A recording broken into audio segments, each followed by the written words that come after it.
other kids open up about their stories. Absolutely. When you were, let's go back in time, when you were growing up, who helped you? Well, when I was growing up, I didn't really. That's why I'm so grateful for Pops, because I feel like Pops, um, after so many years of suppressing things, I feel like Pops was there, and I was able to finally open up. Growing up, that wasn't really a topic that you spoke about. In fact, many of my family members from my dad's side don't really speak to my dad for that reason. Mm, Um, it's just not really spoken within the family. They just know that your parent is in prison and then they forget about it, and that's it. yeah. Do you think it's denial that, just almost pretending he isn't there? I think it's denial, but also the fact that my family members were raised in like a machismo kind of thing where you don't really speak about your feelings. Right. Okay. So that's So part of it as well. Yeah. But yeah, I guess, I think it translates down to children that if something is not spoken of, I think we believe that they won't notice, but that isn't really true. I think kids are far more observant of us as adults than we think. And I hmm think they pick up a tone. What you had such a difficult time as a child. Where did you put this piece of your childhood with your dad incarcerated? How did you yourself um, uh, justify, or not justify? That's really the wrong word. How did you incorporate it, I guess, into yourself? What did you do with that information? as far as my father's incarceration, Yeah, I I don't really know how to answer that question. I always I don't know. I was always in contact with my father, and I always loved them, and I knew I loved them, and I just didn't that's speak great. about it because other people just wouldn't understand. Right. So your way was you had a connection to him, but it was a private thing within you. You kept your cards, as they say, close to your chest. You didn't really share it with anyone. Do you think, as you look back, it would have been easier, maybe healthier, to have had a pops club or something like it where you could see other children dealing with the same situation as you were? Yes, it would have, and I would have appreciated a pops club at my elementary school because I felt like that was when it was most impactful for me. That Mm, was when I was going through a lot of emotions internally, and I just didn't know how to deal with them. So I just kept to myself, and I would color right. and do And no puzzles. one and no one knew, right? What Yeah. you were, that little secret. Now, Amy, in starting Pops in I think 2013, why did she choose to start it at the high school level and not, as you just said, you could have used someone when you were a lot younger? Do you know what her reasoning was? I don't know exactly what her reasoning was, but I believe it's because I don't know, actually. Um, I believe it's because, honestly, I think it was because she was tied to Venice High School. That's Yeah, where she would maybe. hold the writing workshops. Right. And yeah, that's Yeah, maybe so. her husband was a English teacher within that classroom, and that's where it all started. He That's read right. a Yeah. letter of John Rodriguez, which was formerly incarcerated and was former class. Um, he was in his former class, so a, a, a, a, a one of the class members, she just started opening up after she heard the letter, and Hmm. Amy was inspired from that, and she was like, we need a club. And they opened That's up the first amazing. club at Venice High. Mm. Yeah, I can see too the literary journal that they put out. It's just amazing. Each one that an anthology, I guess, is a better way to say it. That's tough to do with little kids, whereas high school kids have more of a facility to express their thoughts in writing or in artwork.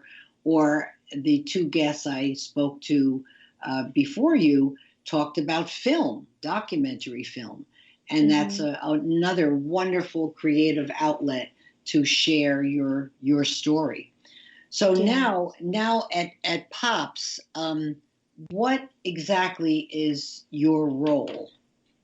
Yeah, so I am the communications intern, and I do newsletters. I um, interview people, specifically volunteers, to be featured on those newsletters. And I also write thank you letters for donors.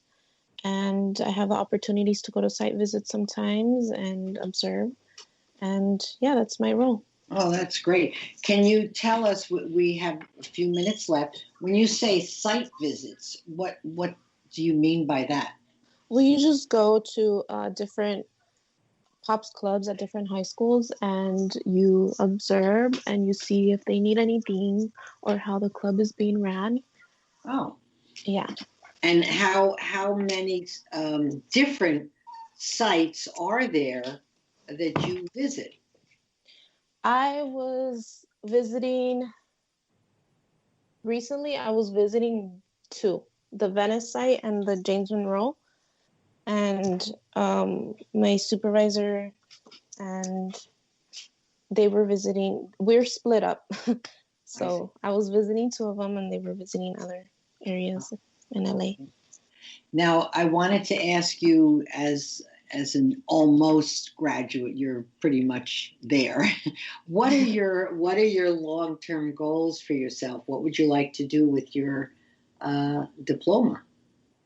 Well, I would like to take this year to apply to law school Oh, and wonderful! pursue a law degree.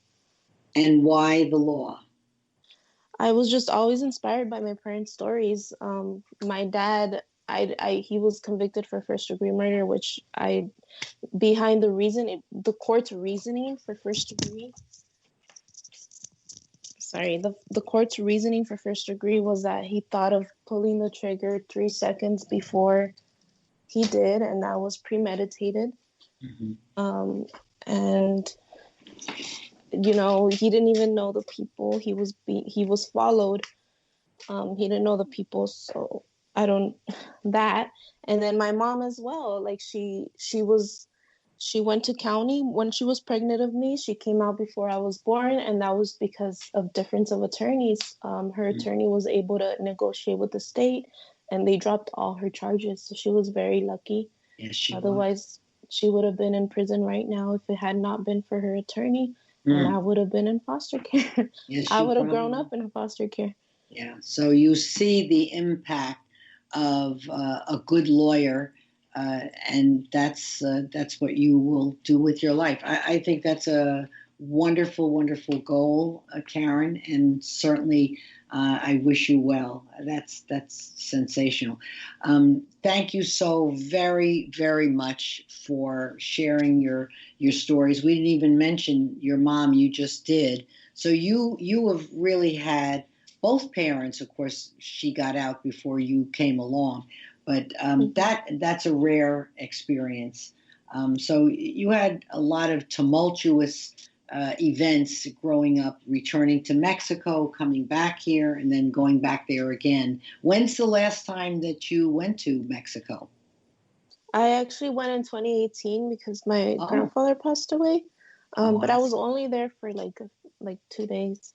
I see. So that Yeah. was that's it's a very different place than here. So, well, Hmm. I wish you well in your studies in the law. Will you stay in California and apply to law school there? Yes, I will. I Oh, plan to. Great, wonderful. Well, I appreciate your openness, your honesty, and I'm so glad that you are involved with Pops the Club. I'm sure you're a role model to the kids there. And as you say, you tell your story and you show them that they're not by themselves. And they also see what you've done or are doing with your life, and that I think is a wonderful motivation as well. Thank you again for your time today and sharing your experiences.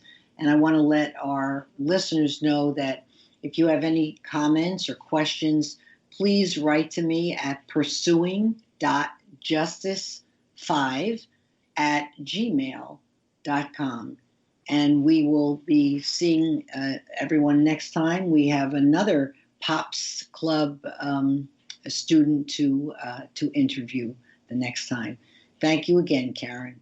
Good Thank to you. have you with us. Good to be here.